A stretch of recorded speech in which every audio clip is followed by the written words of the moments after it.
Fala pessoal, muito bem-vindo à Semana HIIT de Cirurgia do Aparelho Digestivo. Bom, cirurgia é a melhor matéria que existe, também é uma das matérias mais difíceis ali na prova de residência. Eu espero que com essa aula, que vai ser um pupurri de assuntos mais importantes aí do aparelho digestivo, eu possa te ajudar e também te guiar aí nesse caminho final da aprovação. Bom, meu nome é Felipe, eu sou médico, cirurgião geral e cirurgião do aparelho digestivo, fiz toda a minha formação no Hospital das Clínicas da Faculdade de Medicina da USP e eu espero que hoje, além de te ensinar muita cirurgia do aparelho digestivo, te inspire a continuar firme nesse caminho, nessa reta final, rumo à sua aprovação na residência médica. Bom, antes de começar, eu queria falar essa frase para vocês, tá? Essa frase é um quadrinho que estava na minha casa, um quadrinho pequeno, que ficava na minha casa antigamente, e eu sempre olhava para ele quando eu estava estudando para residência médica, a prova de R1. E é isso mesmo, sempre parece impossível até estar feito. Isso é muito importante para te guiar. Por quê? Porque muitas vezes nessa caminhada que você está passando, né, de estudos, essa trilha cansativa, nesses dias mais pesados, e às vezes aqueles dias que você não consegue render muito bem seus estudos, você parece, né, acha que vai ser impossível a sua aprovação, parece que você não vai conseguir. Mas eu tenho certeza que se você continuar com essa consistência, com disciplina, sempre pensando em ser 1% melhor todos os dias, você vai conseguir lá no final. E aí aquilo que parecia impossível vai estar feito, que é a sua aprovação. Eu espero que nós, do Grupo Medcoff, possamos te ajudar muito nessa caminhada. Eu tenho certeza que sim. A gente aqui desse lado está trabalhando muito para isso, tá bom? E como que a gente quer te preparar para a residência médica? A gente quer que você vire verdadeiros ninjas, né, da aprovação da residência. Por quê? Porque a prova de residência médica não é, escuta bem isso, não é de quem estudou mais, de quem leu mais páginas, tá? É de quem se esforçou mais, inclusive, tá? A prova de residência é de quem estudou melhor, de quem estudou pelo método mais correto, de quem conseguiu identificar as suas falhas, os seus erros durante a preparação. E é isso que a gente está aqui tentando mostrar para vocês, tá? Então eu vou contar um pouquinho da minha história voltada para a residência médica, de tudo que eu fiz e que deu certo, juntamente, obviamente, um pouquinho da história do Medcoff, como o Medcoff surgiu, por que o Medcoff existe e depois a gente começa a falar dos principais assuntos de cirurgia do aparelho digestivo. Eu tenho certeza que esses 15 minutos iniciais vai te ajudar muito mesmo durante a sua caminhada aí rumo à sua aprovação para residência médica. Bom, rapidamente, tá? Eu já falei, eu me formei, né, fiz medicina na Faculdade de Medicina da USP, depois fiz residência de cirurgia geral e cirurgia do aparelho digestivo lá, mas durante a minha graduação eu precisava ganhar dinheiro. E para ganhar dinheiro, depois que eu passei na faculdade, né, na prova do vestibular, eu tive um convite para trabalhar aqui no Objetivo, tá? Então eu era plantonista de dúvidas, ficava tirando dúvidas de matemática, física, química e biologia. E durante a preparação do vestibular, a gente normalmente faz o quê? Fica resolvendo muitas questões, não é isso? Então, durante a preparação para o vestibular, a gente ficava lá resolvendo muitas e muitas questões. E quando eu me tornei plantonista, mesmo eu tendo um tempo que não via aqueles assuntos, eu sabia resolver aquelas questões. Por quê? Porque eu já tinha resolvido tantas questões, né? Eu tinha feito tantas questões já, que aquilo já estava meio que na minha cabeça, de alguma forma que eu sabia o raciocínio daquelas questões e eu conseguia ajudar os outros alunos. E ter resolvido tantas questões durante todos esses anos, né, desde a minha preparação para o vestibular até o último ano da faculdade, quando eu fiquei, né, ainda trabalhava no Objetivo, fiquei do primeiro ao sexto ano da faculdade, eu tenho certeza que me ajudou, foi um dos motivos que me ajudaram a ir bem na prova de residência, porque é uma prova de múltipla escolha, tá? E aí, isso vai muito ao encontro que o Augusto depois trouxe pra gente, eu já era amigo do Augusto, tive a oportunidade de estudar com ele para residência médica, inclusive, e lá nos Estados Unidos também o que eles fazem é estudar basicamente por questões, foi um dos moldes aí da nossa metodologia, o estudo ativo baseado em questões, tá? E por que que eu falo que ter estudado, ter feito muitas questões, seja para antes, né, para o vestibular, obviamente que a matéria do vestibular não caia na residência médica, mas também quando eu comecei a estudar para residência médica era um estudo completamente baseado em questões, obviamente que não eram questões comentadas, como a gente comenta aqui para o Metcalf, eram questões na íntegra, que depois a gente ia atrás das respostas por meio das provas na íntegra, que nós fazíamos semanalmente nos estudos. Mas por que ter resolvido questões eu falo que me ajudou muito durante a minha preparação para a residência? Bom, esse daqui é a minha pontuação na residência médica.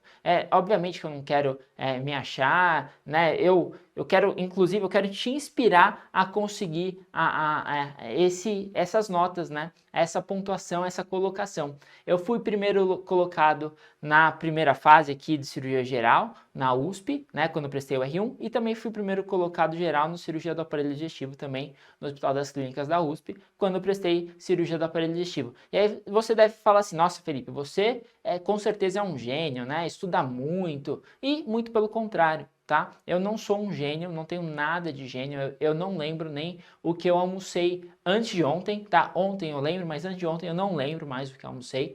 E a minha memória não é maravilhosa, muito pelo contrário. Mas o que eu acho que me influenciou muito a tirar bons resultados, eu sempre fui muito bem em provas de teste. Foi justamente isso, ter passado uma grande parte da minha vida resolvendo questões e ter estudado para a prova de residência resolvendo questões. E por que isso? Porque quando você tem aquelas duas alternativas que você fica em dúvida, né? Então, são 4 alternativas numa pergunta para residência médica, ou 4 ou 5, depende da prova que você está prestando. Mas você normalmente fica em dúvida entre duas.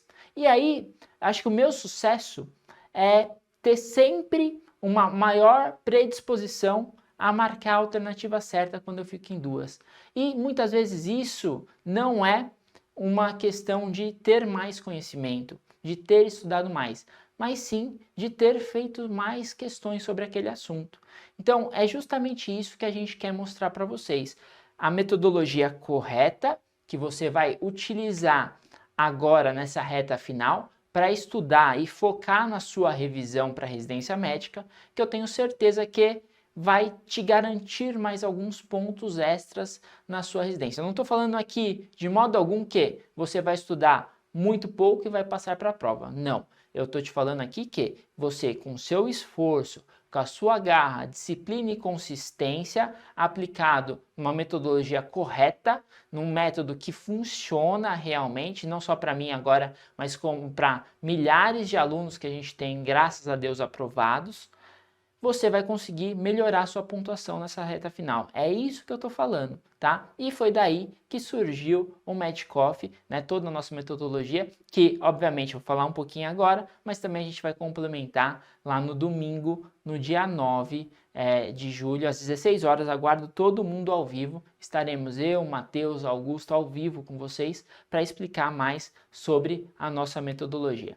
E aqui, ó, tenho um pouco da minha parede, da parede da minha casa quando eu estava estudando para a prova de R1, tá? Então, uma das coisas é que eu já falei para você, minha memória não é tão boa. E a prova de residência, sim, você tem que decorar algumas coisas, como por exemplo o calendário vacinal.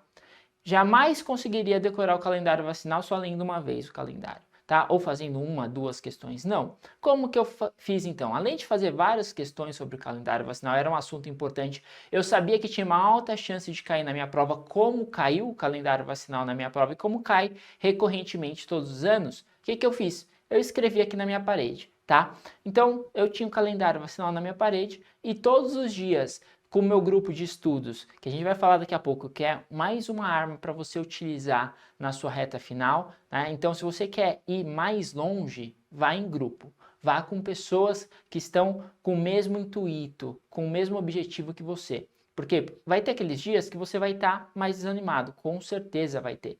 Só que aí, quando vem o seu amigo, te pega pelo braço realmente, fala assim, vamos estudar mais 2 horinhas aqui, vai dar certo, você vai conseguir estudar. Ele vai te dar mais força e quando for o contrário, você também vai conseguir dar mais força. Por quê? Porque você vai ter um compromisso não só com você, mas com outras pessoas que também querem ir mais longe, tá? Então estude sim, estude em grupo, tenha amigos que queiram o mesmo objetivo que você, que eu tenho certeza que isso vai te ajudar muito. Então todo dia antes do grupo de estudos, eu ia lá com meus amigos e a gente lia o calendário vacinal, tá? Então, passava lá, vacina, 1 mês, 3 meses, 6 meses, enfim, eu não lembro mais o calendário vacinal, tá? Porque, como eu disse, minha memória é horrível. Inclusive, eu tenho um filhinho de 1 ano e meio agora e eu não lembrava várias vacinas que tinha que tomar. Então, obviamente, ele saiu com uma pediatra, né? Mas é importante você sempre, tudo aquilo que você tem que decorar, tá? Uma visão fácil para você ver, tá? E aí, eu não aconselho escrever na parede. Não aconselho por quê? Porque eu escrevi aqui na minha parede, foi muito caro depois para pintar. Eu pedi para o zelador do meu prédio pintar, porque depois eu tive que mudar, inclusive. Enfim, eu também não queria ficar com tudo isso na parede, porque eu já tinha passado a prova de residência. E foi caro para pintar, então não aconselho escrever na parede. O que eu fiz depois para a prova de R+, na prova de R3 de cirurgia? Eu escrevi em cartolinas. Peguei cartolinas, peguei post-its e escrevi isso nas cartolinas, nos post-its, também deixei espalhado pela casa. Por quê? Porque sempre que eu via esse determinado assunto, eu lembrava, poxa, eu tenho que lembrar isso. Isso aqui é importante para a prova, isso daqui. Então, eu vivi realmente a prova de residência médica. Se você está vivendo essa preparação para a residência médica, está engajado, eu tenho certeza que isso vai te angariar mais pontos e vai diminuir a chance de você errar questões lá na frente, tá bom? Então viva, faça parte do processo, é um processo que você vai crescer muito com isso, eu tenho certeza. E a gente aqui do Medcoff está aqui para te ajudar nisso. Então, ó, um videozinho da minha parede, ó, tudo escrito, tinha critérios de alvarado, minha casa em uma zona, pré-prova de residência, cabelo super sem cortar, né, com a barbinha, a gente fez um bigode da aprovação na época, né, foi uma brincadeira do meu grupo de estudos, foi todo mundo com bigode para a prova, porque a gente estava realmente vivendo a prova de residência, a gente queria muito passar. E se você está aqui com a gente, tenho certeza que você quer muito a sua aprovação na prova de residência.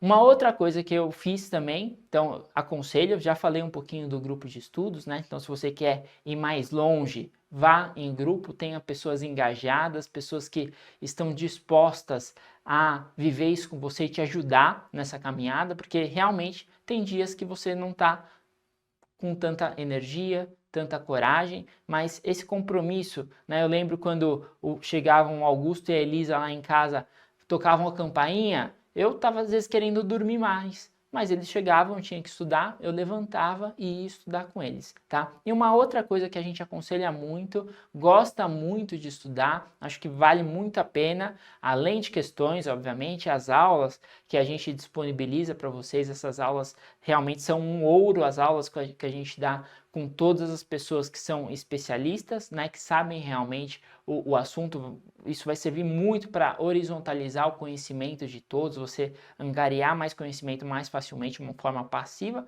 mas a gente gostava muito de fazer flashcards, tá? Então a gente tinha o nosso próprio bloquinho de flashcards e a gente separava os flashcards que a gente sabia daqueles que a gente não sabia e a gente sempre batia flashcard com 1, 2 pessoas, perguntava, respondia, essa pergunta é fácil, essa pergunta é difícil, e ia separando esses bloquinhos para a gente ver com uma revisão espaçada esses flashcards. Hoje em dia a gente deixa isso na plataforma, se você quiser, e também existem alguns aplicativos, por exemplo o AnkiWeb, que é um aplicativo gratuito na internet que você pode montar seus próprios flashcards e ele vai te dar uma revisão inteligente. Eu uso isso muito atualmente para aprender algumas línguas, para você revisar de uma forma já com toda a inteligência, a mesma inteligência que tem no nosso KeyBank, mas uma revisão espaçada desses flashcards que você achou que era difícil, fácil, intermediário, enfim, tá? Então aconselho muito você ter os seus flashcards, você criar seus próprios flashcards, seus flashcards de dúvida.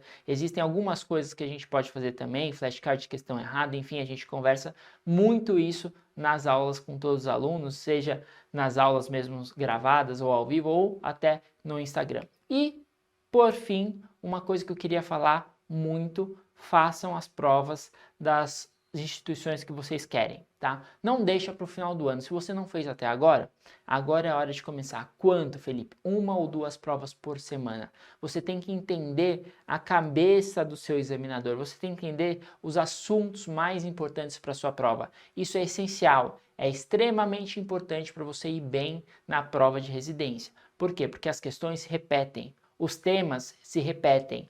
O português, como o examinador escreve, se repete. Então você tem que entrar realmente na cabeça do examinador, entender como ele pensa, e uma das ações que você vai fazer para entender isso é fazer as provas antigas. Quantas vezes tem que fazer a prova antiga? Só uma vez? Só lá no final? Não, tá? Eu fiz e recomendo todos os meus alunos, e todos os meus alunos que fazem isso vão muito bem na prova, fazer pelo menos 3 vezes a mesma prova ao longo do ano. Então se você quer prestar, por exemplo, o FRJ, você vai pegar as provas dos últimos 4 ou 5 anos da UFRJ, fez lá no começo do ano, se não fez tudo bem, não tem problema, mas fez uma vez no começo do ano, fez uma vez no meio do ano e faz uma vez uma semana antes da prova. Por quê? Porque aqueles assuntos que são mais importantes, você vai estar muito bem esperto, né? Bem engajado com aqueles assuntos, vai ter entendido muito bem, e você vai ver. Vai ter repetido 3 vezes a mesma prova, além de ter feito questões ali no KeyBank, né, durante seus estudos,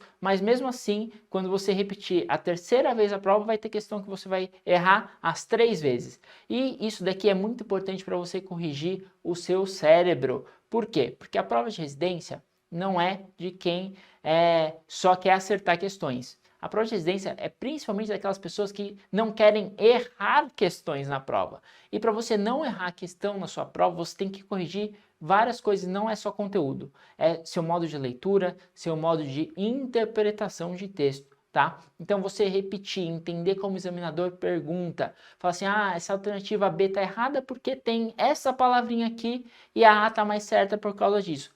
Vão ter questões assim na sua prova e você tem que entender isso para você ir bem na sua prova e aí acertar seus 85%, 90% na prova de residência, que eu tenho certeza que é altamente factível, tá? Não se preocupe agora, agora é o momento de errar, tá? Quando você estiver fazendo essas questões aqui, este é o momento de você errar a questão.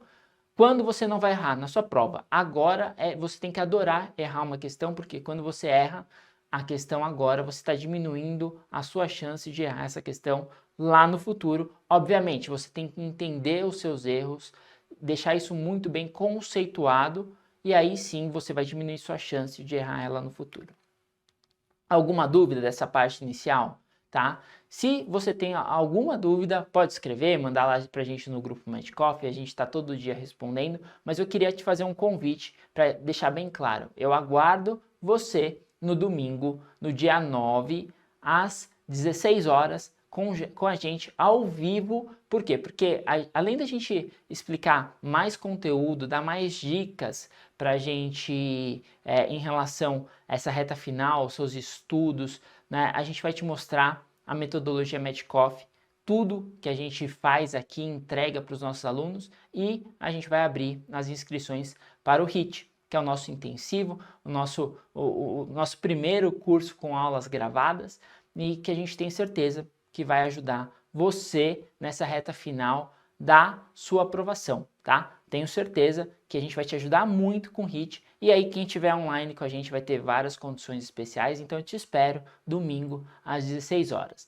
Agora vamos falar um pouquinho de cirurgia do aparelho digestivo, tá? Então, mais uma vez, eu sou cirurgião do aparelho digestivo, fiz toda a minha formação na USP, fui preceptor, fico às vezes como assistente voluntário e adoro, amo de paixão operar, tá? Amo de paixão cirurgia do aparelho digestivo e é isso que eu sei, é isso que eu vivo todos os dias e tô aqui também para explicar um pouquinho para vocês. Vamos começar com os principais temas. Eu separei os principais temas que podem estar lá na sua prova, alguns temas mais difíceis inclusive. Se você não é nosso aluno Mad Coffee, pode ser que alguns temas você nem tenha visto ainda e é importante a gente discutir esses temas.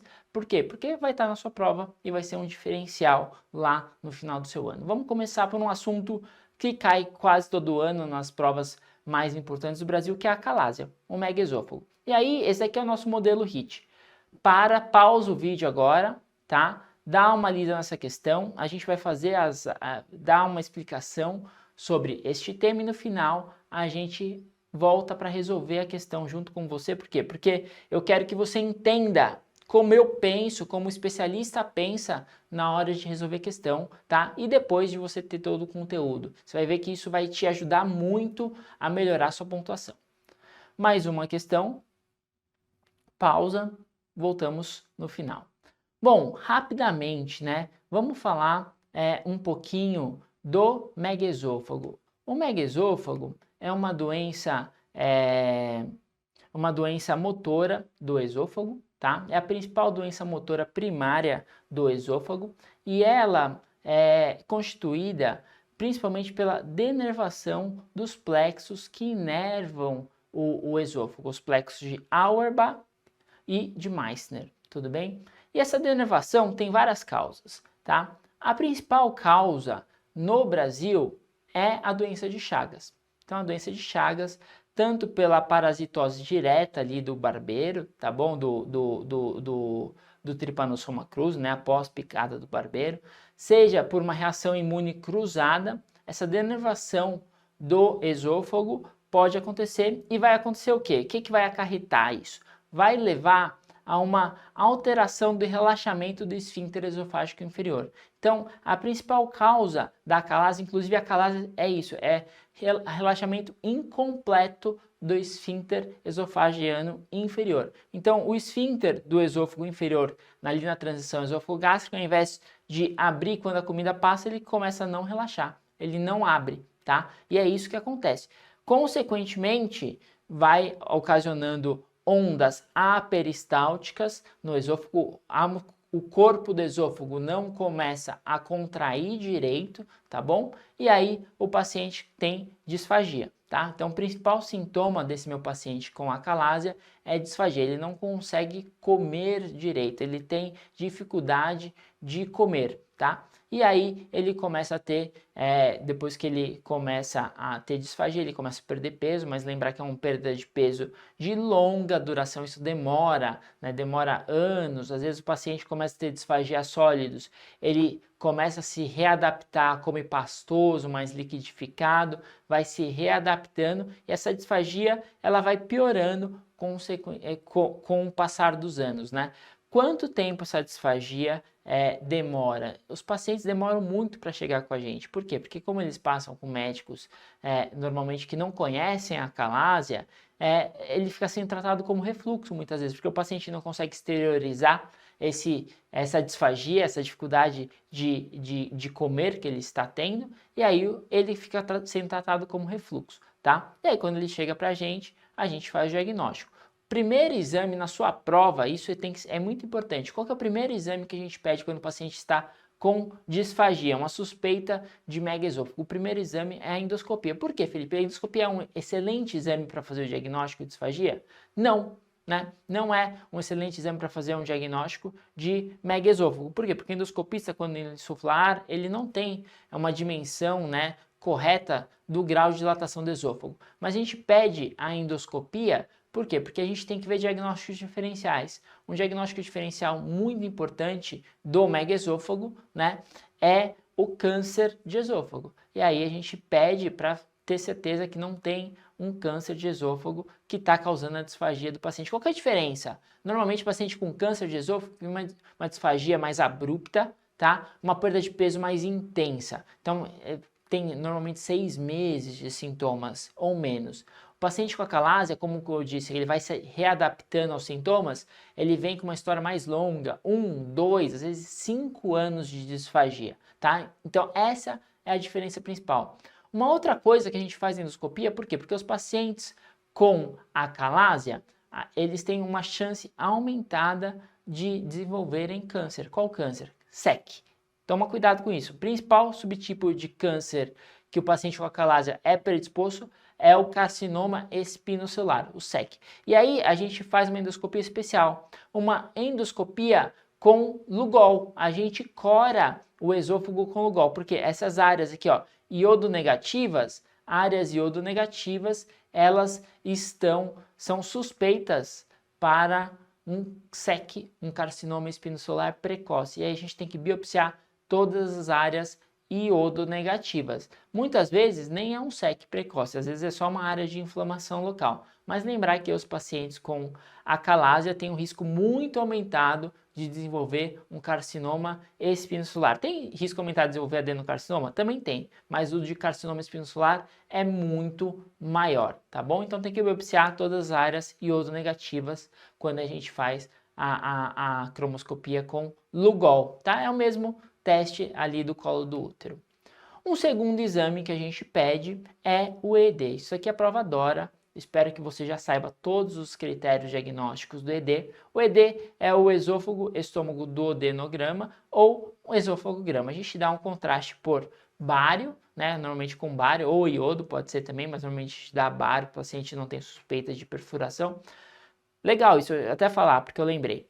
Quando eu tenho suspeita de perfuração, então, por exemplo, eu tenho um paciente que tem uma suspeita de perfuração de esôfago, ele comeu um espinho de peixe ou fez um procedimento endoscópico, biopsiou, dilatou, tem suspeita de perfuração, quero ver se tem perfuração ou não, se está livre ou bloqueada. Não posso fazer bário, por quê? Porque se eu fizer um contraste, um esofagograma com bário, se bário cair na cavidade, pode dar uma peritonite por bário, tá? Aí eu não faço bário. O que que eu faço? Eu faço um contraste iodado, ok? Agora, se esse meu paciente não tem suspeita de perfuração, aí sim eu faço o contraste com bário, que é a maioria dos EEDs que nós fazemos na prática, né, na clínica, principalmente ambulatorialmente. E aí, esses pacientes com o esofagograma e com diagnóstico de megaesôfago vão ter esse achado clássico do ED. Quais são os achados? São 5 principalmente.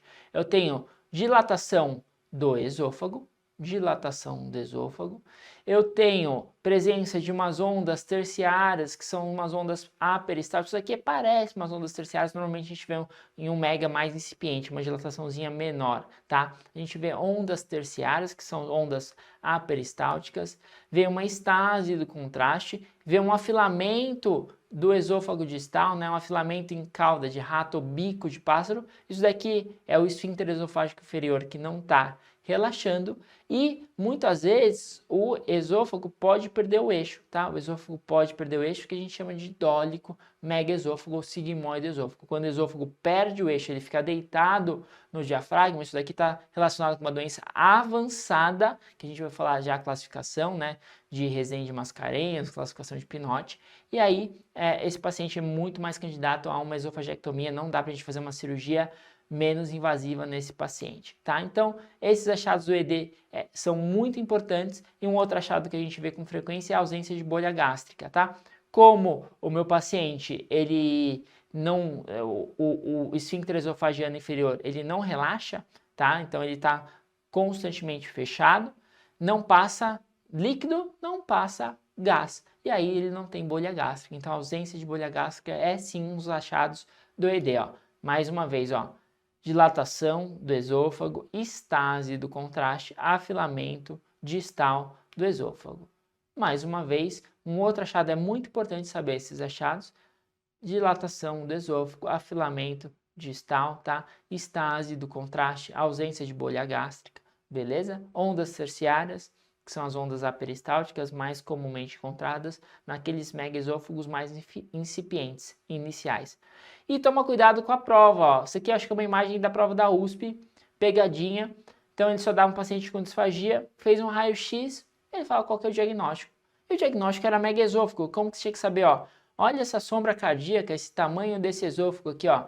O esôfago normalmente é um órgão super fino, né? 2, no máximo 3 centímetros de diâmetro. Muito fininho, a gente não vê ele sobrepondo a coluna. Quando o esôfago está do tamanho da coluna ou maior, isso daqui com certeza tem uma chance muito grande de ser megaesôfago. E aqui, ó, um raio-x. Deu um raio-x simples, a prova deu e tinha que ligar e lembrar que o paciente tinha disfagia, né? Estava escrito lá na questão, dava o raio-x, a gente não sabia se era clínica médica, se era cirurgia a questão, e aí sim era o diagnóstico, era megaesôfago, porque esse mediastino está alargado, o esôfago está ocupando aí grande parte do mediastino posterior. Classificação de Rezende-Mascarenhas. A classificação de Rezende-Mascarenhas divide o megaesôfago em 4 graus principais pelo diâmetro, né, pelo tamanho do esôfago. Então, é de 4 centímetros, 4 a 7, 7 a 10 maior que 10. Lembre-se disso. Então, até 4 centímetros é grau 1. De 4 a 7 centímetros, grau 2. De 7 a 10 centímetros, grau 3. E maior que 10 centímetros é grau 4. Normalmente, quando eu tenho um grau 4, eu tenho um dólico megaesôfago. O esôfago já está deitado em cima do diafragma. Isso aqui é uma doença avançada, tá? E aí tem uma correlação pela classificação de Pinotti, dependendo de onde você for prestar, principalmente aqui em São Paulo, a classificação de Pinotti é muito conhecida, tá? E aí a classificação de Pinotti leva em consideração tanto os achados do ED quanto os achados manométricos.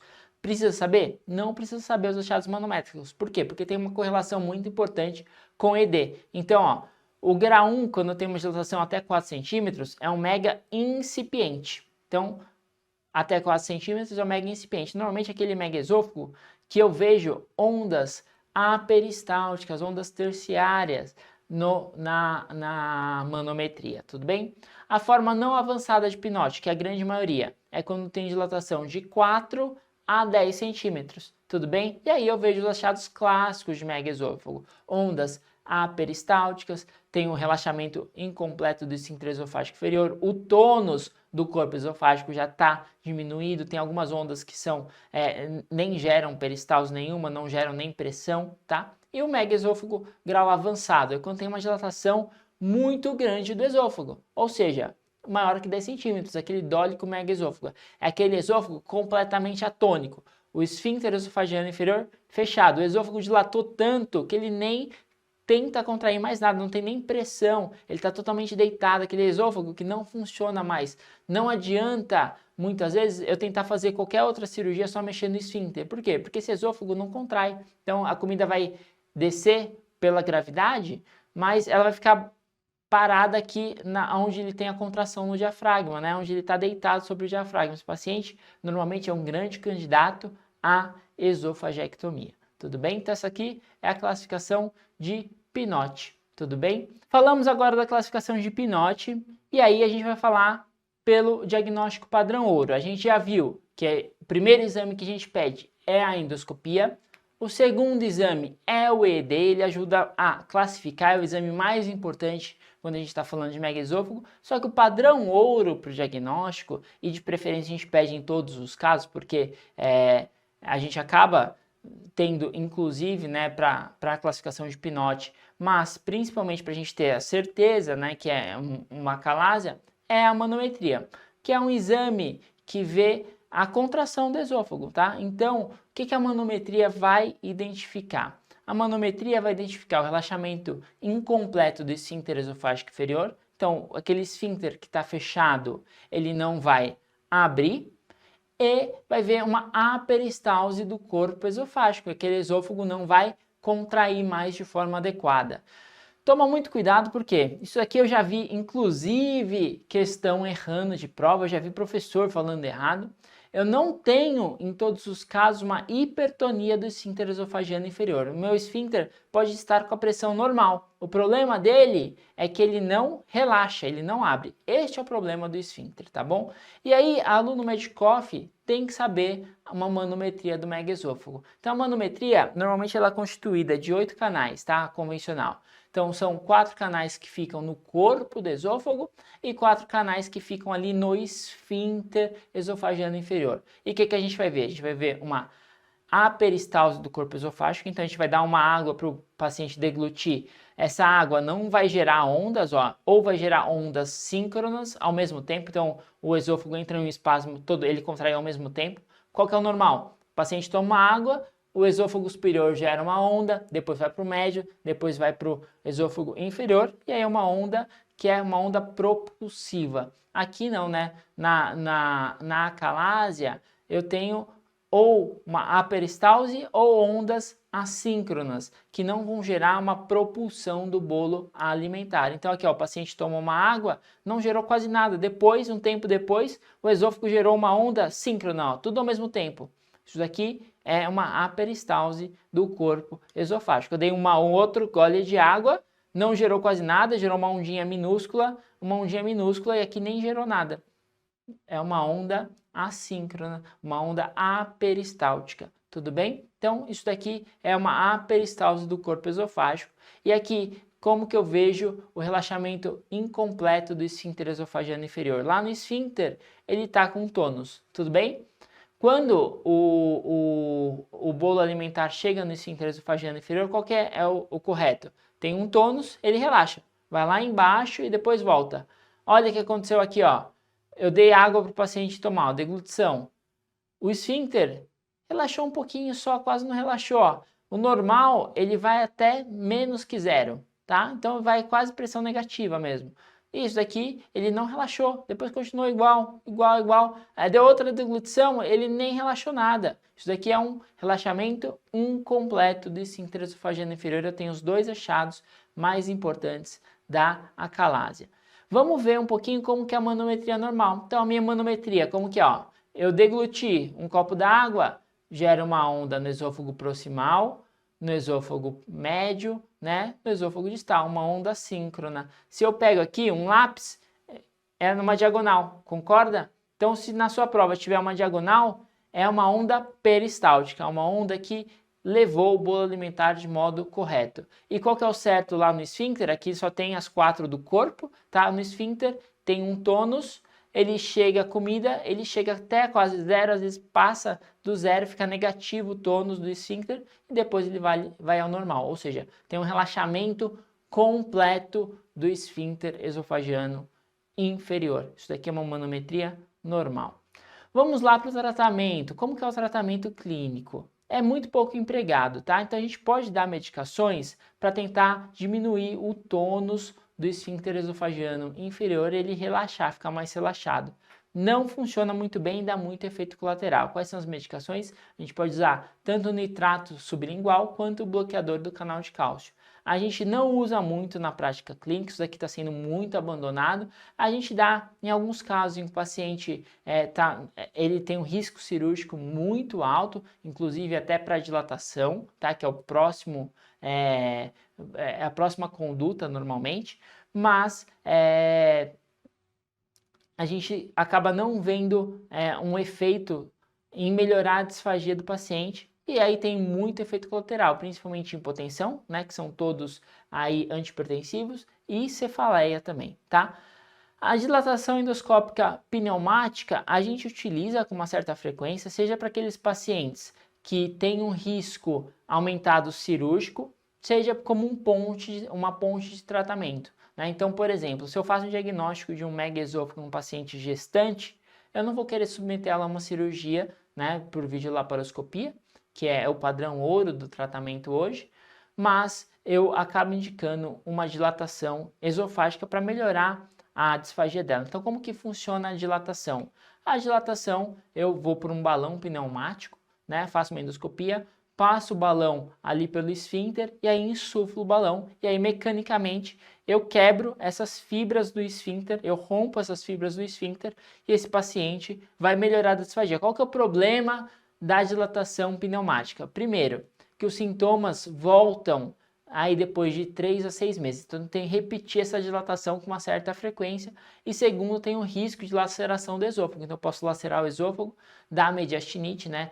Contaminar tanto o mediastino quanto a cavidade abdominal, e aí eu ter outras complicações, ter que às vezes fazer uma cirurgia de urgência, né, deixar o paciente com antibiótico, vácuo endoscópico, enfim. Então, são duas complicações, uma é complicação, um efeito colateral, né, que tem que fazer dilatações sucessivas, mas é um tratamento benéfico, principalmente para pacientes que têm um mega incipiente, que não desejam operar, para pacientes que têm um alto risco cirúrgico, seja uma paciente gestante, por exemplo, seja um paciente muito idoso que tem alto risco cirúrgico, aqueles pacientes que a gente acaba encontrando no ambulatório, né, chagásicos, que tem cardiopatia chagásica, já tem CDI, e aí a gente sempre pesa o risco-benefício de fazer uma cardiomiotomia, que é o padrão ouro nesse paciente, a gente acaba indicando antes algumas dilatações para ver se eles melhoram da disfagia.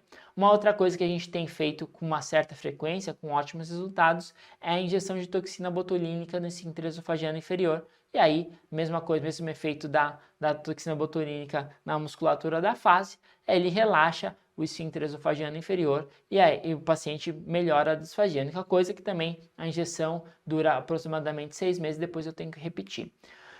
Qual que é o tratamento padrão ouro? Tratamento padrão ouro, tanto para o grau 1 incipiente, mas principalmente para os graus 2 e 3, que são as formas não avançadas, é a cardiomiotomia a Ehlers-Pinotti, tá? O que é isso?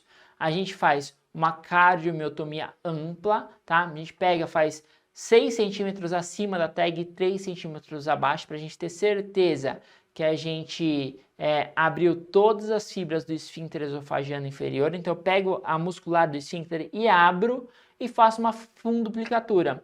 Isso aí tem uma enorme discussão na literatura, mas aqui no Brasil a gente faz a funduplicatura Ehlers-Pinotti, que é uma funduplicatura 270 graus, póstero, látero, anterior, 270 graus, tá? Como eu estou mostrando aqui na imagem para vocês, 270 graus, póstero, látero, anterior, 3 linhas de funduplicatura. Isso aqui evita muito o refluxo gastroesofágico, então diminui muito o refluxo.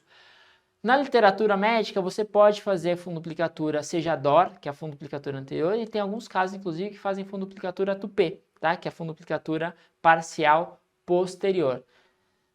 Faltam trabalhos prospectivos randomizados para a gente saber qual que é o melhor, tá? Mas aqui no Brasil a gente faz a cirurgia de Ehlers-Pinotti, que é a cardiomiotomia, com funduplicatura póstero-látero anterior. Uma alternativa à cardiomiotomia por videolaparoscopia é o POEM, que é a miotomia endoscópica peroral. Então os endoscopistas inventaram o POEM, eles injetam, né, uma água para dissecar a mucosa submucosa, fazem um túnel submucosa e aí eles fazem a miotomia, então eles abrem as fibras da muscular do esôfago, que a gente faz por vídeo laparoscopia, eles fazem por endoscopia, fazem uma miotomia ampla aí de aproximadamente 9 centímetros, depois voltam e colocam uns clipezinhos aqui na mucosa fechando esse túnel. Qual que é o benefício? O POEM, ele é tão bom quanto a cirurgia de Ehlers-Pinotti, a cardiomiotomia. Sim, é muito bom, só que o risco é principalmente relacionado com refluxo gastroesofágico. Como a gente não faz uma funduplicatura e eu abri todo o esfíncter esofagiano inferior, esse meu paciente tem muito refluxo no pós-operatório e ele fica muito sintomático, um refluxo de difícil controle. Então é isso que por isso que o cirurgião não gosta tanto do POEM, porque não controla o refluxo e depois a gente tem que pensar em alguns métodos alternativos para controlar o refluxo desse paciente, inclusive às vezes fazer uma funduplicatura no pós-operatório, tá bom? Outras complicações que são raras é a perfuração do esôfago, aí pode dar pneumotórax, mediastinite, pneumoperitônio, enfim, pode acontecer também, não é um procedimento isento, a única coisa que é um procedimento sem cortes, porque usa um orifício natural que é a boca. Vamos falar agora um pouquinho das formas avançadas, como que a gente faz tratamento das formas avançadas, que são 4 principais tratamentos. Como o megaesôfago já está super dilatado, ele está disfuncional, o padrão ouro que a gente mais faz na prática clínica é a esofagectomia. Eu retiro esse esôfago por videolaparoscopia, seja por toracoscopia, seja por transiatal, aí vai depender da habilidade do cirurgião. Retiro o esôfago e subo um tubo gástrico, porque esse esôfago está disfuncional. Outro tipo de tratamento é a cirurgia de Tal-Ratafuku. O que é a cirurgia de Tal-Ratafuku? Essa daqui eu estou mostrando na imagem. Às vezes cai na prova, principalmente fora de São Paulo. Eu faço uma incisão longitudinal na transição esôfago-gástrica e aí eu suturo na transversal. O que acontece? Eu faço um grande bolsão ali na transição esôfago-gástrica e com isso eu tiro da jogada do esfíncter. É uma cirurgia para megaesôfago avançado, é uma forma de tratamento. Eu na minha prática clínica não gosto muito, sempre recomendo a esofagectomia, mas alguns centros aqui do Brasil indicam a cirurgia de Tal-Ratafuku. Uma outra cirurgia que também foi desenvolvida aqui no Brasil, foi desenvolvida no Centro-Oeste, é a cirurgia de serradória combinada a uma vagotomia. Qual que é essa cirurgia? Ela consiste em uma anastomose entre o esôfago distal e o fundo gástrico. Então, mais uma vez, eu ponho um grampeador, faço uma astomose entre o esôfago distal e o fundo gástrico, eu faço um grande bolsão ali na transição esôfago-gástrica e aí eu auxilio, né, eu junto a cirurgia com uma gastrectomia distal e uma vagotomia para diminuir refluxo. Mesma coisa, aquele esôfago que estava disfuncional, eu faço um grande bolsão, o paciente tende a comer melhor ali na transição, mas aquele esôfago disfuncional ainda fica, por isso que a gente não gosta tanto de indicar, mas você tem que saber porque algumas provas do Brasil também cobram. E por fim, falar rapidamente da mucosectomia esofágica, que é uma cirurgia que a gente faz 2 incisões, uma cervical e outra abdominal, e a gente retira toda a mucosa e a submucosa do esôfago, tá? Também é uma possibilidade de tratamento para as formas avançadas.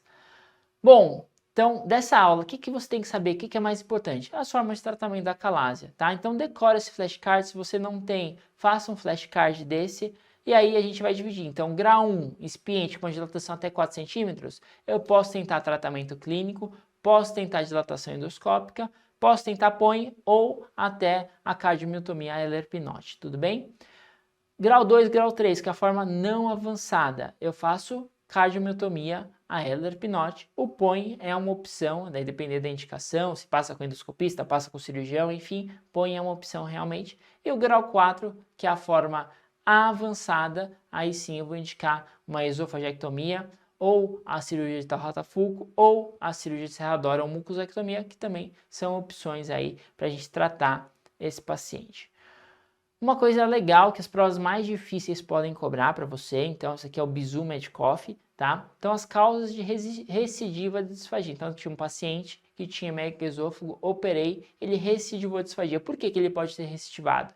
Por causa da miotomia curta ou incompleta. Então, se é uma recidiva precoce, eu posso não ter feito uma miotomia ampla. E aí, a miotomia ter ficado incompleta, eu faço um ED, tem estase ainda, esse esôfago não está esvaziando tanto.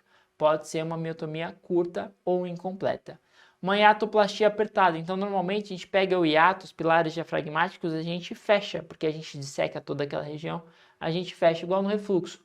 E aí, o hiato pode ficar apertado realmente. Se o hiato ficar apertado, o paciente tem uma disfagia, assim, pós-operatório. É muito comum. E a disfagia precoce, uma coisa para você lembrar para sua prova, é reoperação. Então, se eu tenho um paciente com uma disfagia precoce, até que se prove o contrário, eu tenho que reoperar esse paciente porque foi uma falha técnica da minha cirurgia. Também a fundoplicatura pode ter ficado apertada ou até torcida, e aí torce ali a transição esôfago-gástrica, o paciente continua com disfagia. Sim, normalmente eu reopero esses pacientes.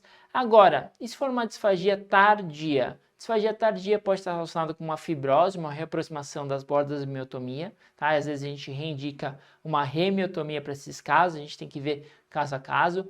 Refluxo intenso pode corroborar aí com uma estenose péptica pós uma miotomia, sim, é uma das causas. O paciente pode piorar do grau do megaesôfago, então aquele paciente que era um mega grau 3 pode evoluir para o mega grau 4, dilatar mais o esôfago, e aí a gente tem que indicar um outro tratamento para esse paciente, por exemplo, uma esofagectomia, e o paciente pode cursar com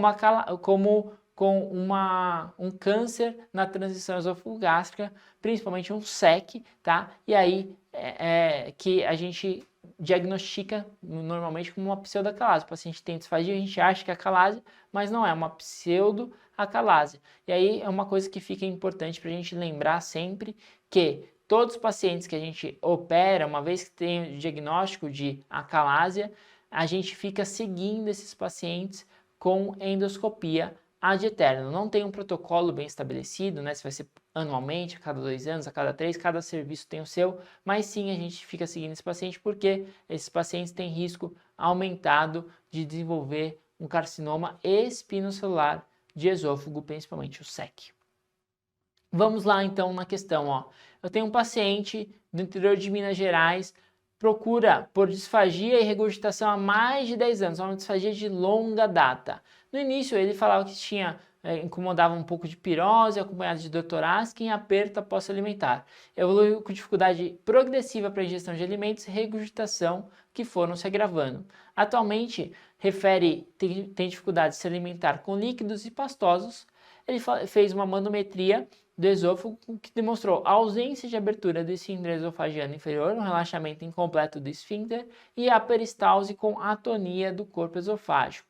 Aí ele fez um ED. O ED ele mostrou aqui pra gente, ó, então tem uma dilatação do esôfago, e aqui, ó, no esôfago distal, o que aconteceu? Esse esôfago está dobrado em cima do diafragma. Se o esôfago está dobrado em cima do diafragma, eu tenho um mega avançado, eu tenho um dólico mega esôfago. Qual que é o tratamento? É esofagectomia, tá? Alternativa C, esofagectomia. Não vou fazer uma cardiomiotomia com fundoplicatura, porque não adianta. A transição está fora do eixo, já era. Não consigo retificar mais esse esôfago. Dilatação endoscópica, a mesma coisa. E a aplicação de toxina botulínica também são mais tratamentos para mega esôfago incipiente.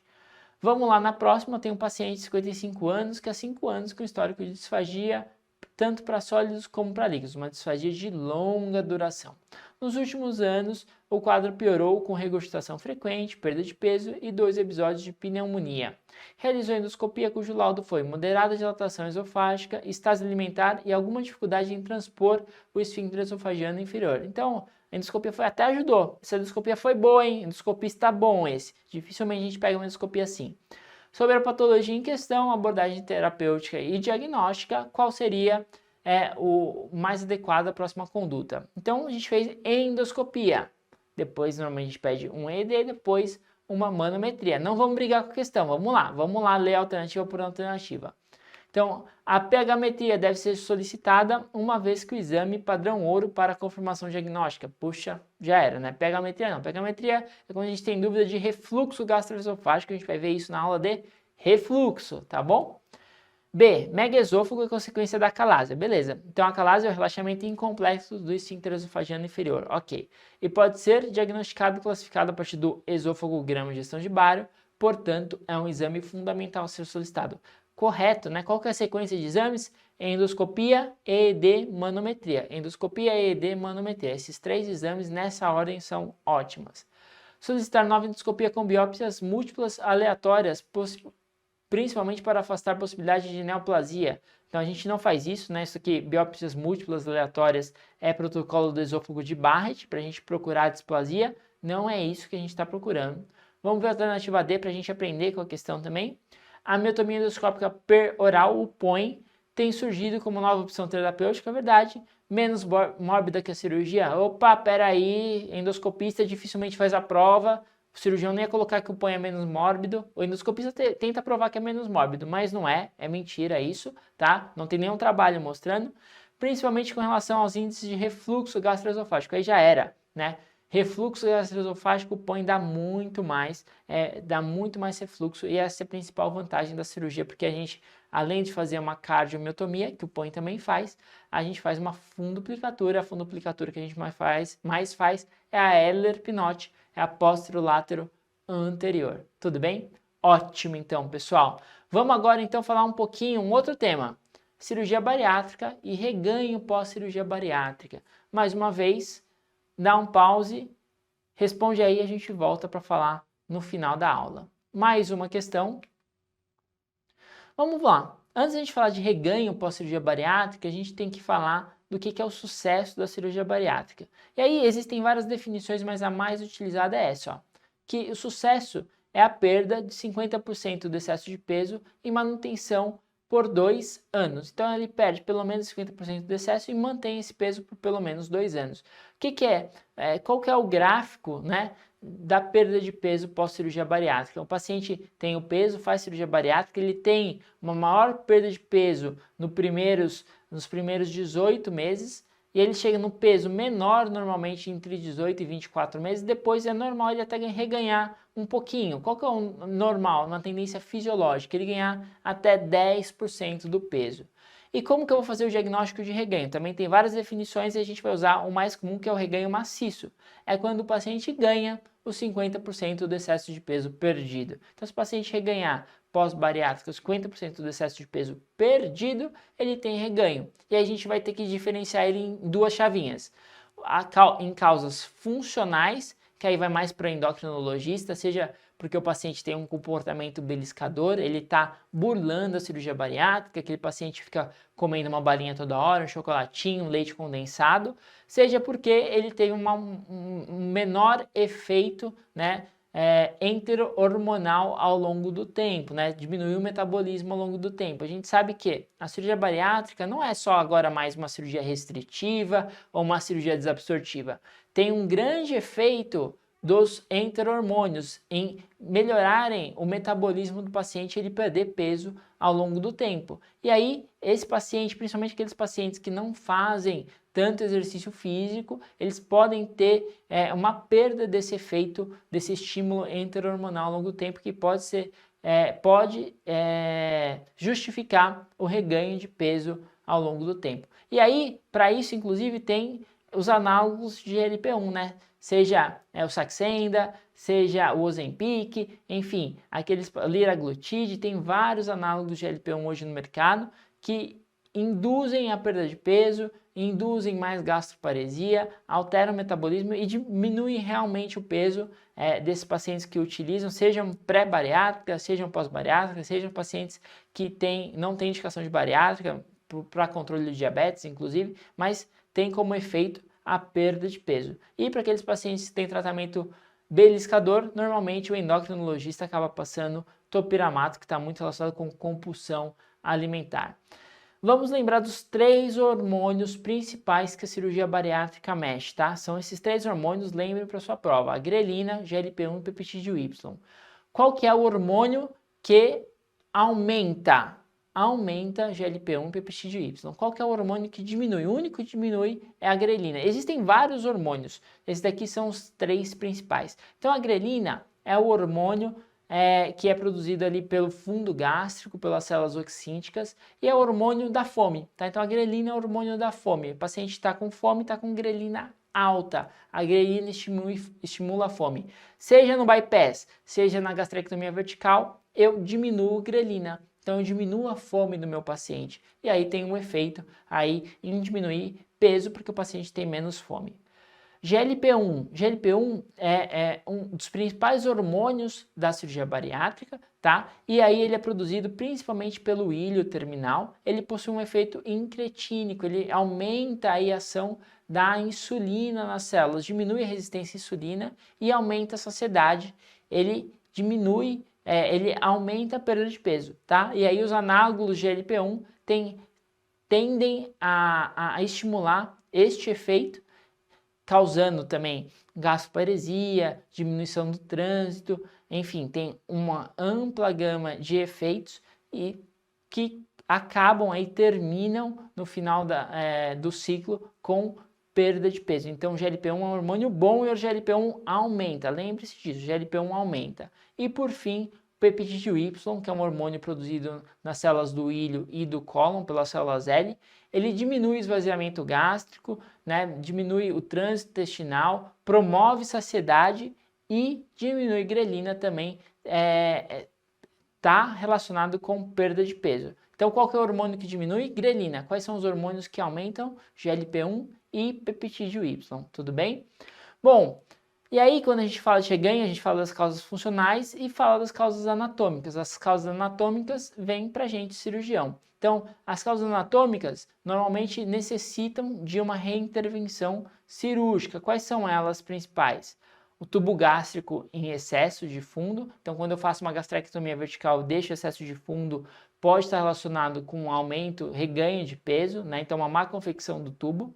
Uma fístula gastrogástrica, a prova adora isso. Então, eu faço um pouch pós-bypass e tenho o estômago excluso, por algum motivo, inflamação local, eu faço uma fístula gastrogástrica e aí aquele estômago que estava excluso não está mais, o paciente come, ele consegue comer horrores porque fica indo comida para o estômago excluso e aí o estômago excluso ele retém a comida e o metabolismo fica prejudicado normalmente. Normalmente a gente tem que fazer um tratamento cirúrgico para acabar com essa fístula e interpor um aumento.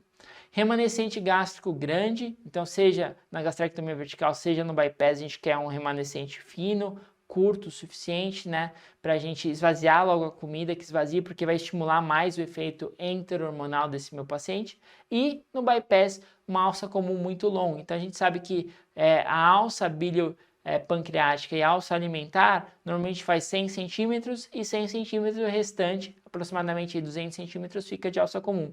Se o meu paciente tem uma alça comum muito delgado ou se a gente não faz uma alça biliopancreática de 100, nem uma alça alimentar de 100, uma alça menor, esse paciente pode ficar com uma alça comum muito grande e não ter um efeito enterohormonal e nem o efeito desabsortivo do bypass, tá? Então, a alça comum muito longa também é uma causa de reganho de peso pós cirurgia bariátrica, principalmente pós bypass. Como que eu investigo esses pacientes? Sempre com esses 4 exames, tá? Endoscopia o primeiro, depois um ED, depois uma tomo com volumetria gástrica e, por fim, uma cintilografia de esvaziamento gástrico. Esses 4 exames são extremamente importantes para a gente investigar causas anatômicas de reganho. Vamos falar, então, um pouquinho da fístula, como que vai cair na sua prova. Ó, fístula entre o pouch e o estômago excluso. Então, o paciente come, eu posso fazer uma endoscopia e ver uma fístula aqui, uma região que não deveria ter, que é a fístula entre o estômago excluso e o pouch gástrico, ou no ED que a prova adora, eu dou o ED e coro o estômago excluso. Poxa, o paciente tomou contraste, seja bário, seja iodo, e corou o estômago excluso, não é para corar. Tem uma fístula aí comunicando entre o pouch e o estômago excluso. Como que eu corrijo isso? Normalmente por cirurgia, eu faço uma cirurgia por videolaparoscopia, secciono o local da fístula com um grampeador e interponho o mento ali para curar, tá? Para diminuir a cicatrização e não formar uma nova fístula. Tem tratamento endoscópico, não é o padrão ouro, mas pode estar na sua prova, então é importante saber que o endoscopista pode ir e colocar uma cola na região da fístula com tentativa de fechar, bloquear essa fístula. Excesso de fundo ou diâmetro pós-gastrectomia vertical. Então, esse meu paciente pode ter um excesso de fundo ou diâmetro pós-gastrectomia vertical, e aí esse tubo fica mal confeccionado, um tubo largo, e vai dilatando, vai se acomodando ao longo do tempo, e aí meu paciente não emagrece o quanto tinha que emagrecer, ele reganha peso depois, porque o tubo ficou mal confeccionado. Qual que é o interessante do tubo? O tubo, ele tem que ser fino o suficiente quando eu faço uma gastrectomia vertical, e que esvazie rápido. Esse é o conceito principal da gastrectomia vertical. Por quê? Porque eu vou ter uma maior ativação de enterohormônios e o paciente vai produzir mais GLP-1, mais peptídeo Y, vai diminuir mais ainda a grelina, ele vai conseguir emagrecer e manter esse peso adequado pós-gastrectomia vertical. Esse daqui, ó, um outro erro de confecção de tubo, né, do tubo gástrico, do remanescente gástrico, seja pós-gastrectomia vertical, então ficou muito antro aqui ó, na gastrectomia vertical, o tubo não esvaziava adequadamente, e aqui no bypass gástrico ele fez um pouch muito grande também que não esvaziava adequadamente. Qual que é o tamanho do pouch normalmente? 40 ml, é um pouch fino que esvazia rápido, então o alimento cai muito rápido no delgado. Tanto que é muito comum a gente ver pós-bypass gástrico os pacientes com muito dumping. Então, o paciente tem dumping, seja precoce, seja tardio, porque o alimento rico em carboidratos, hiperosmolar, vai muito rápido para o delgado e aí pode absorver água, dar sintomas vasovagais, enfim, a gente explica bastante sobre o dumping nas aulas de complicações pós-cirurgia bariátrica. Também é um assunto muito quente para a prova de residência, tá? Dumping, seja precoce, seja tardio. E como que a gente faz o tratamento? A gente já falou um pouquinho, vamos lá. Então, tubo gástrico com excesso de fundo, eu posso reconfeccionar o tubo gástrico, posso fazer um bypass quando eu fiz uma gastrectomia vertical. Então, sempre uma cirurgia que eu posso consertar uma gastrectomia vertical é com bypass. Então, eu posso transformar uma gastrectomia vertical em um bypass. Dificilmente vou fazer o contrário, né? Transformar um bypass em uma gastrectomia vertical, não tem porquê. Mas transformar uma gastrectomia vertical em um bypass, seja porque o paciente reganhou peso, seja porque o paciente está com muito refluxo, que também é um efeito colateral da gastrectomia vertical, é muito comum a gente, cirurgiões do aparelho digestivo, a gente faz com muita frequência isso, transformação de uma gastrectomia vertical em um bypass. Fístula gastrogástrica, a gente já falou um pouquinho, normalmente faz cirurgia, secção da fístula e interposição de aumento. Pode haver, né, pode considerar o tratamento endoscópico em caso a caso. Se o endoscopista que pegou o caso, ele pode tentar o tratamento endoscópico, seja com cola, seja com alguns dispositivos para fechar essa fístula. Remanescente gástrico grande, ou eu faço faço um bypass, quando é uma gastrectomia vertical, ou eu posso reconfeccionar o pouch gástrico se for um bypass. Aí eu diminuo o pouch, porque esse pouch tem que esvaziar rápido. Este é o conceito principal. E a alça comum longa? A alça comum longa é muito difícil da gente fazer o diagnóstico, né? Por quê? Porque a gente não consegue contar muito bem a alça. Às vezes a gente tem que fazer uma enteroscopia. A gente faz uma enteroscopia anterógrada e retrógrada para contar todo o tamanho da alça alimentar, da alça bilipancreática e da alça comum. Sendo essa alça comum muito longa, a gente pode fazer uma laparoscopia, contar aí sim por laparoscopia o tamanho da alça mais uma vez, e aí colocar a enteroentronassomose mais distal, aumentar o tamanho da alça biliopancreática para a gente tentar melhorar aí a desabsorção do paciente pós bypass gástrico, beleza? Vamos ver como que cai então na prova e vamos responder as questões, porque isso é importante, você tem que ficar craque em responder questões e errar o menor número de questão possível. Esse é o intuito. Então, paciente pós-operatório tardio de 10 anos de gastroplastia em Y de Roux fez um bypass para tratamento da obesidade mórbida, apresenta reganho de peso importante no último ano. Realizou tomografia de abdômen com contraste por via oral que evidencia estômago excluso repleto de contraste. Então, fechou. Ó, então o paciente fez um bypass, fez um ED e aí tem o quê? Tem o estômago excluso com contraste. Por que ele tem o estômago excluso com contraste? Porque tem uma fístula entre o pouch gástrico e o estômago excluso, uma fístula gastrogástrica, tudo bem? Então, a alternativa A é o correto e aí a gente faz uma cirurgia para correção da fístula. Próxima questão da USP também. Paciente submetido a bypass gástrico em Y de Roux para tratamento da obesidade mórbida há 6 anos. Antes da cirurgia pesava 132, após 2 anos pesava 92 e no momento 127. Ele teve reganho, Felipe? Claro que teve, eu nem preciso fazer conta, né? Nem preciso falar que ele reganhou 50% do excesso de peso perdido. Reganhou quase tudo. Ele tinha 132, para cirurgia 92. Ok, perdeu bem, aparentemente. Depois veio para 127, ele reganhou. E aí, qual que é a conduta? O que eu faço para o reganho?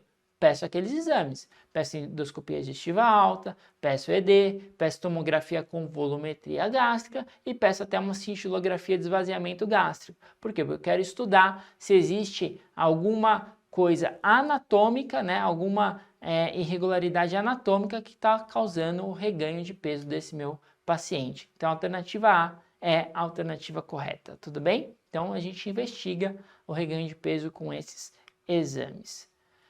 Vamos falar um pouquinho de GIST agora. GIST é sempre uma boa escolha para a prova de residência. Então, eu costumo até falar, se o examinador não sabe o que colocar na prova, ele coloca GIST. Ele coloca GIST por quê? Porque aí o aluno vai ter que acertar, né? Vai ter que estar esperto e é um assunto que tem N questões para a gente fazer. Então é um assunto muito abrangente que o examinador pode fazer questões muito fáceis ou muito difíceis de GIST. Aqui a gente vai falar sobre os highlights de GIST, as coisas mais importantes.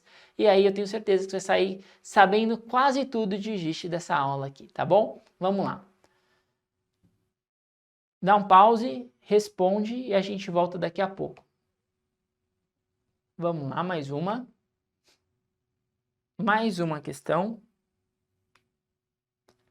Mais uma questão. Vamos falar um pouquinho do GIST. Então, o GIST é um tumor estromal, principalmente do estômago, né? Mas de todo o trato gastrointestinal.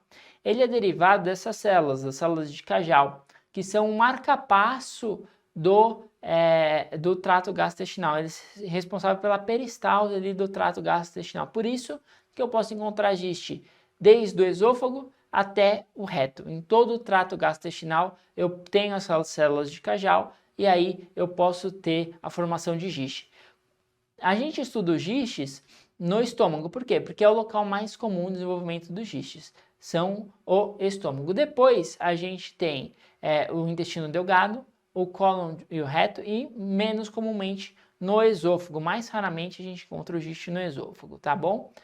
Sintomas, o paciente normalmente é assintomático, mas ele pode abrir o quadro com uma hemorragia digestiva alta, uma massa epigástrica, uma saciedade, sintomas inespecíficos. A prova normalmente gosta de colocar aquele paciente que teve uma hemorragia digestiva alta, seja com hematêmese, seja com melena, e aí ele faz uma endoscopia e vê isso daqui, ó, uma lesão subepitelial, tá? Então recoberta por mucosa normal. Por que o GIST é uma lesão subepitelial? Porque ele nasce na camada muscular, seja na muscular própria, seja na muscular da mucosa. Então, quando eu faço uma equendoscopia, eu vejo uma lesão subepitelial na quarta camada da equendoscopia, mais comumente, que é a camada muscular, seja na segunda camada da equendoscopia, que é a muscular da mucosa, tá? Muito mais raramente. Então, o GIST, ele pode surgir seja na segunda, seja na quarta camada da equendoscopia. E aí ele tem como diagnóstico diferencial todas as lesões subepiteliais, seja do estômago ou seja do trato digestivo, que são leiomioma ou leiomiosarcoma, que são tumores musculares, lipoma, então gordurinha, chivanoma, um tumor aí derivado da bainha neural, tumor glômico e pâncreas ectópico. Esses são os diagnósticos diferenciais de gistes, que são normalmente lesões subepiteliais. A maioria dos gistes são esporádicos, não estão relacionados com síndromes genéticas. Existem algumas síndromes? Existem. Não se importe com isso, dificilmente vai cair na sua prova. Por quê? A maioria dos gistes são esporádicos. E como que a gente faz diagnóstico? O primeiro exame é por endoscopia. Eu faço uma endoscopia e vejo uma lesão subepitelial recoberta por mucosa normal. Às vezes eu tenho uma regiãozinha umbilicada que está muito relacionada com sangramento, é da onde o GIST sangra normalmente. Aí o paciente teve uma hemorragia digestiva alta, se vejo uma lesão dessa no estômago subepitelial, o meu diagnóstico mais possível é um GIST. Existem diagnósticos diferenciais? Obviamente que existem. Leiomioma, leiomiosarcoma, chivanoma, tumor glômico, pâncreas ectópico, lipoma. E aí eu faço o quê? Se eu não tenho nenhum outro exame, eu até posso presumir que é um GIST e tratar como se fosse um GIST. Tudo bem, não está errado. Mas na prova ele vai te pedir mais exames. E qual que é o segundo exame que eu peço? É a ecoendoscopia, tá? Eu faço uma ecoendoscopia e faço uma punção aspirativa por agulha fina. Por que eu faço só uma punção? Porque eu quero ver citologia com imunohistoquímica. Eu não faço biópsia de GIST para não romper a cápsula. Não rompe a cápsula de GIST. Se você romper a cápsula do GIST, você vai piorar o prognóstico desse paciente. Esse paciente que tinha uma chance muito grande de sobreviver, né, de não ter complicações desses gistes, de curar, ele tem uma chance pior quando eu rompo a cápsula do giste. Eu pioro o prognóstico desse meu paciente. Então eu faço uma ecoendoscopia com PAF, porque eu vou ver a imunohistoquímica. E o que eu vou procurar na imunohistoquímica? O CD117 presente, tá? O c-KIT, ó, o coraçãozinho ali do giste, ó, c-KIT ou CD117, que é uma enzima que está relacionado com a produção de tirosinoquinase. É muito comum no GIST. Então, se eu identificar c-KIT positivo, já era, fechou, tá? Então, é um GIST, com certeza, tá? Posso procurar outras? Posso procurar a DOG1, posso procurar o PKC-teta. São menos comuns, mas também relacionados aí. A prova adora cobrar o CD117 ou c-KIT. Agora, se eu tenho c-KIT negativo, né? Então tenho uma lesão subepitelial, c-KIT negativa, pode ser GIST ainda? Pode ser GIST. Toma cuidado, isso aqui é Bisometikoff, quase ninguém sabe disso. O que eu pesquiso? Eu pesquiso o PDGFR-alfa, o fator derivado de plaquetas, tá? Por quê? Porque existem GISTs c-KIT negativo. Aí eu tenho que pesquisar o PDGFR-alfa para ver se e eu fechar o diagnóstico de um GIST também, tá bom? Existem GISTs triplo negativos que não expressam nem CD117, nem PDGFR-alfa? Sim, nem DOG1. Existe. E aí, tudo bem, são GISTs muito raros, mas existe, tá bom? Dificilmente a prova vai te cobrar. Mas o PDGFR-alfa eu já vi, tá? E por que é tão importante eu saber se ele é C-kit positivo ou C-kit negativo? Porque C-kit positivo, eu vou poder ou não indicar um tratamento adjuvante com inibidor de tirosina quinase, que é o imatinib. A gente vai falar daqui a pouco do imatinib. Vamos falar um pouquinho dos outros diagnósticos diferenciais, os principais: leiomioma, leiomiosarcoma e chivanoma. Como que eu diferencio o GIST dessas lesões? Pela imunohistoquímica também. Tanto o leiomioma como o leiomiosarcoma, ó, expressa o quê? Actina de músculo liso e desmina. Então, coraçãozinho na actina de músculo liso e na desmina. Vi actina de músculo liso e desmina é músculo. É leiomioma ou um leiomiosarcoma. Como diferencia os dois? Leiomiosarcoma é do mal, ele cresce muito. Graças a Deus é muito, muito raro. Eu nunca vi. Eu já operei leiomioma algumas vezes. Leiomiosarcoma nunca vi. Leiomioma é muito comum na TEG, na transição esôfago-gástrica, no esôfago distal. Inclusive o leiomioma é o tumor benigno mais comum do esôfago, tá? Então leiomioma é o tumor benigno mais comum do esôfago. Decora essa aí que ninguém sabe, hein? Se cair num Enare na vida, depois me agradece, beleza? Chivanoma. Chivanoma é um tumor derivado da bainha neural, então ele é neurônio. O que ele expressa? Um S100, proteína S100. Chivanoma S100. Chivanoma S100. Beleza? Ótimo, ótimo, Felipe, muito bom. Como que eu vou fazer o estadiamento do GIST? Fiz o diagnóstico de GIST, endoscopia PAF, veio C-kit positivo, é um GIST. Eu tenho que estadiar esse meu paciente. Peço uma tomografia de tórax, abdômen e pelve. Se for um GIST de reto ou um GIST com suspeita de metástase para o fígado, normalmente a gente pede uma ressonância, porque tem melhor acurácia, seja no fígado, seja no reto.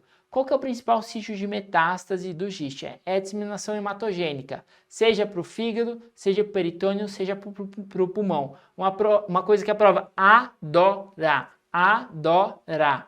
GIST não dá metástase linfonodal. Dificilmente você vai ver um GIST com metástase linfonodal. Inclusive, se você vir, me avisa, porque aí a gente publica junto, tá? Porque eu nunca vi, não dá metástase linfonodal. Então, quando a gente vai fazer uma gastrectomia para tratar o GIST, a gente não faz linfadenectomia, diferente do câncer gástrico, que tem toda uma arte da linfadenectomia D2, D1, D1+, enfim, D3.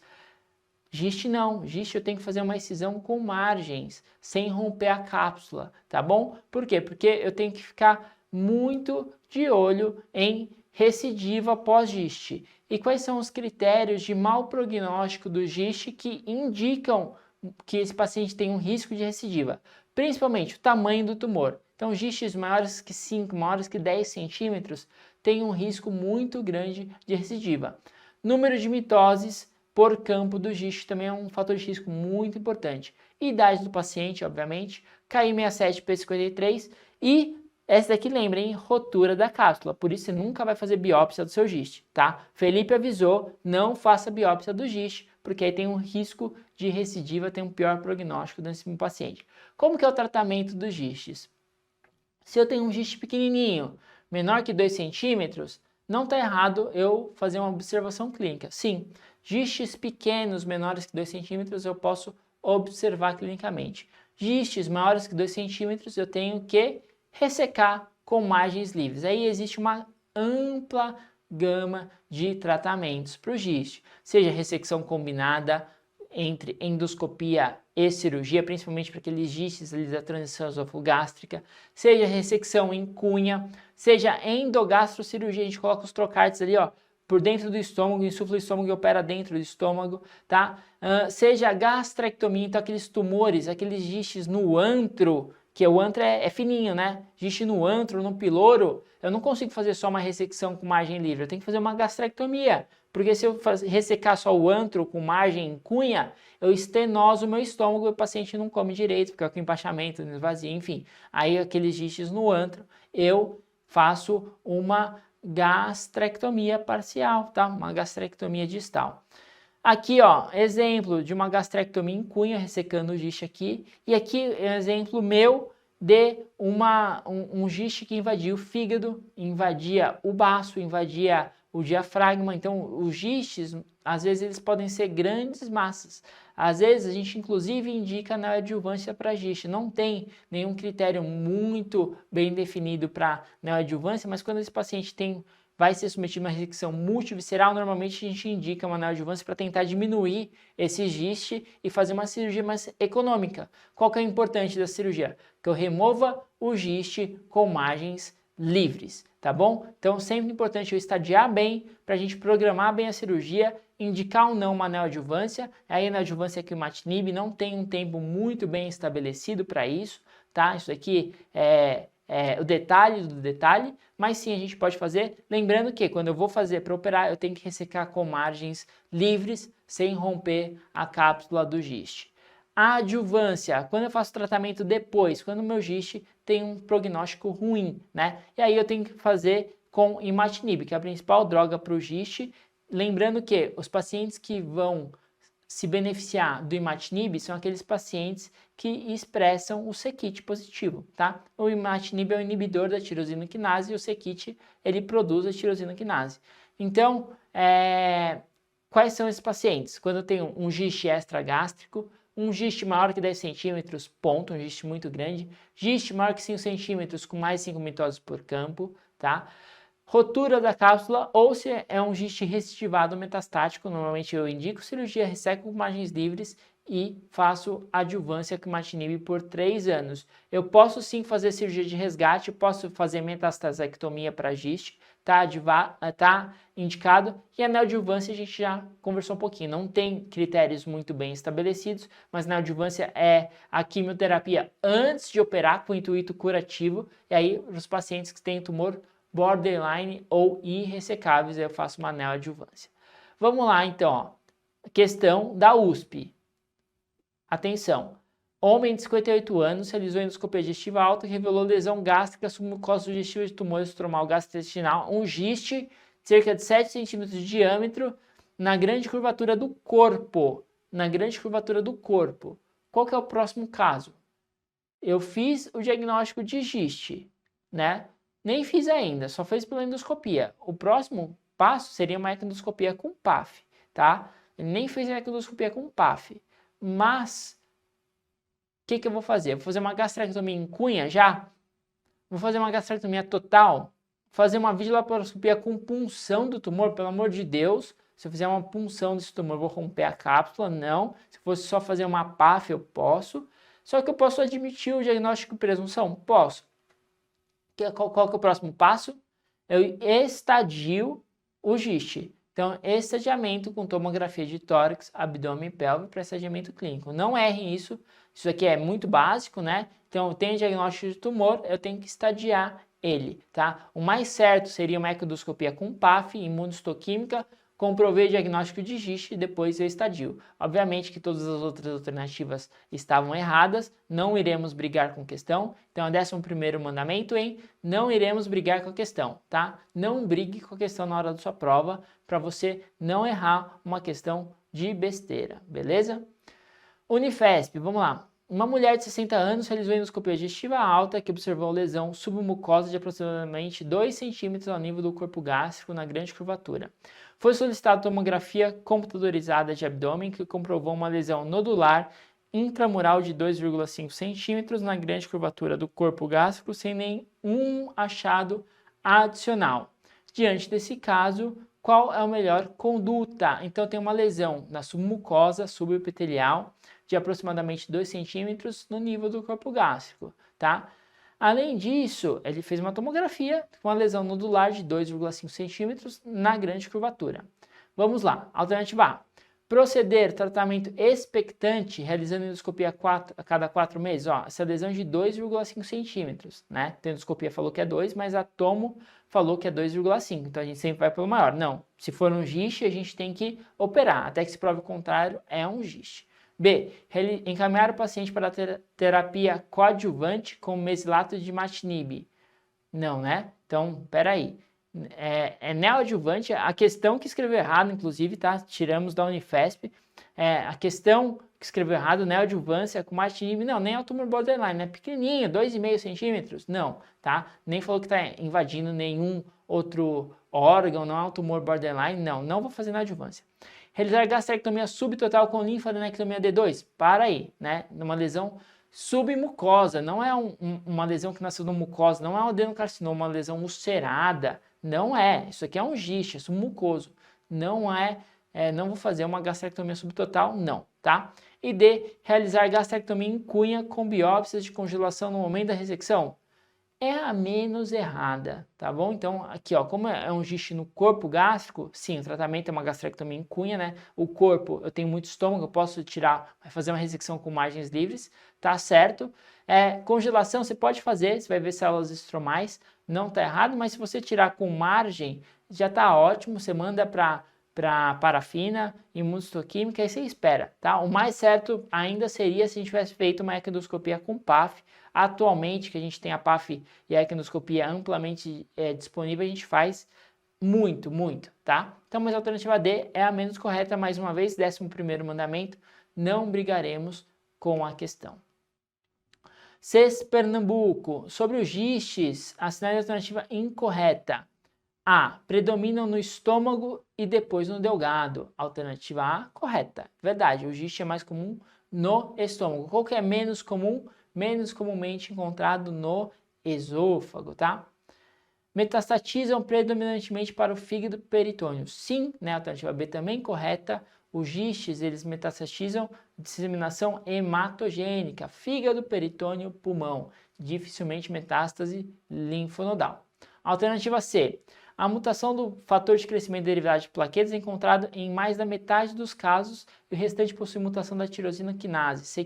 Questão difícil, né? Não, mentira, né? Então 95% dos gistes tem mutação do CKIT, é muito comum. Apenas 5% não tem. Para esses 5%, aí sim eu pesquiso a mutação do PDGFR-alfa, a mutação do fator derivado de plaquetas. Então a alternativa C tá errada por causa disso. Difícil questão lá do CES Pernambuco, hein? Geralmente são resistentes à radioquimioterapia convencionais, verdade, a gente não faz radioquimio, faz só imatinib. E a alternativa E, imatinib tem indicações em casos inoperáveis, metastáticos ou com adjuvante de tratamento cirúrgico, quando o tumor é CKIT positivo e o risco de recorrência é significativo. Verdade, a alternativa E também super correta. A alternativa incorreta é a alternativa C. Unicamp.